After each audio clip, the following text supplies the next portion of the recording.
Now is the time where they get to respectfully disagree, potentially, but I'll let them decide that. So now we have a short rebuttal for each panelist. So Dr. Tortland, why don't we have you go first, give you a couple of minutes to rebuttal, and let's hear your thoughts. Well, I was going to arm wrestle John for this, but unfortunately we can't do that virtually. So it's difficult, yes. Okay, so two really key points that I want to drive home. One is that absolutely technique means everything. If you do not do these harvesting techniques properly, then garbage in, garbage out. And I've seen people use the small volume non-centrifuged Marrow systems. And if you don't do the technique properly, you're not going to get good results. In fact, when I did my white paper, out of the samples that we did, 2 of the samples had poor technique, and the CFU counts reflected that.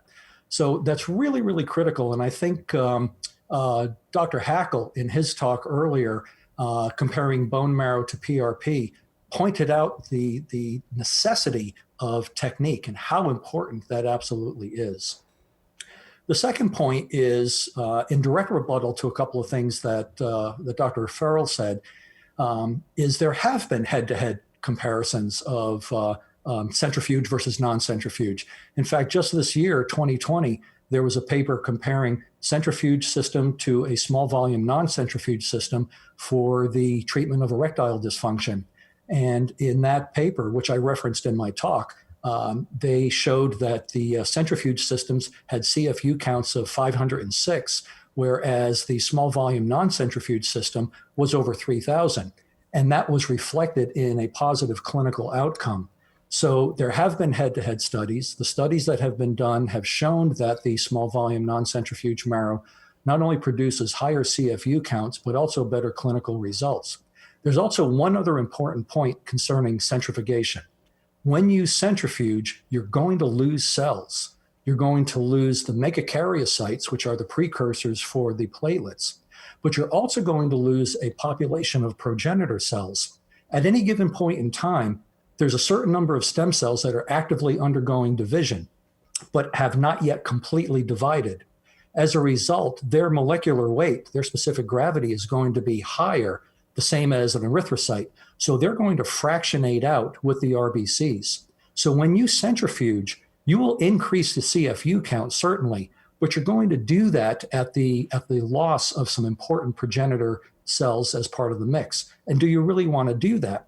With the small volume non-centrifuge marrow, you don't lose those cells. The other final point is people always bring up the issue of peripheral blood contamination.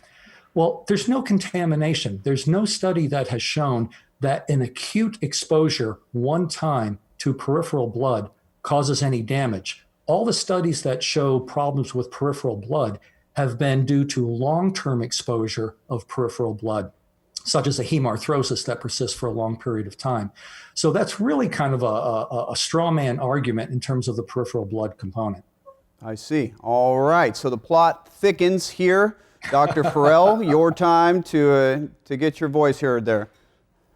Thank you. Well, first, I just wanted to thank Paul because you made a lot of good points and you also had a lot of great references. And I just wanted to kind of talk about some of the references that you brought up some. So let's first talk about the Hedge et al. Study that you brought up. You mentioned that about 40% of the stem cells in the RBC fraction are being lost in there.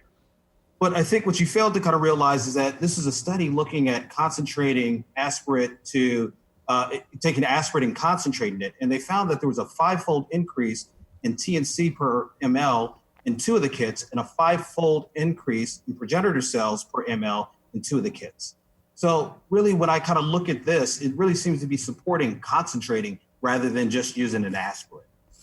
Then when we look at your list where you have the outcome studies, it was a great list of great outcome studies for bone marrow, but almost all of those were done with bone marrow concentrate. So you're kind of helping to build my case there saying that, you know, these studies that show great outcomes were done with concentrate. The other thing is that it's a little bit of an oversimplification to say that the higher the cell count, the better. Because when we look at those studies, you have one study for osteonecrosis that had 562 CFUs with a success, one study with lumbar fusion that had 862 CFUs with a success, but then the rotator cuff study that had 1,500 was a failure. So these numbers don't add up evenly. So there's something more going on here than just the CFU count. So it's going to be very important that we look at everything that's in there. So the TNCs, the platelets, your RBCs, as well as that CFU count. And then the argument about having the peripheral blood contamination, I'm still going to kind of stick to that. So I do agree that bone marrow aspirate is not the same as peripheral blood, but they do have a lot of the same constituents, mainly the RBCs and the hematocrit. And RBCs have been shown to be chondrotoxic, specifically in vitro studies. But even when we talk about in vivo studies, when we want to do mouse models for osteoarthritis, what do? They sever the ACL, cause a hemarthrosis, and that's what leads to that arthritis. And so if we're going to be injecting large amounts of RBCs into a knee joint, aren't we creating a hemarthrosis? So in conclusion, I think that bone marrow concentrate is tried and true. Most of the studies that have the best outcomes data have been based off of bone marrow concentrate. I would still want to avoid RBCs and hematocrit if we're putting it inside of a joint. And I think that the single stick with a blunt tip is a really good design, but if you pull more of the aspirate out and then concentrate it, we're going to get better results. Thank you. Okay, you heard it from the experts. Now it's time to see where the poll lies. So, who won the battle? Small volume, non-centrifuge, or bone marrow concentrate? Let's see where the polls end up. Oh, well, looks like we have an overwhelming majority in the bone marrow concentrate for Dr. Farrell. Unfortunately, Dr. Tortland, today was not your day. Oh, we're actually losing a little bit of a percentage there, down to 28%. It's all right. We still like you. You'll be welcome back next year likely, so don't worry about that. Okay, now, one more live poll that we have, because we were all a little bit curious here in the studio, is who would win in an arm wrestling match between the two contestants here today. And let's see kind of where we ended up on that one.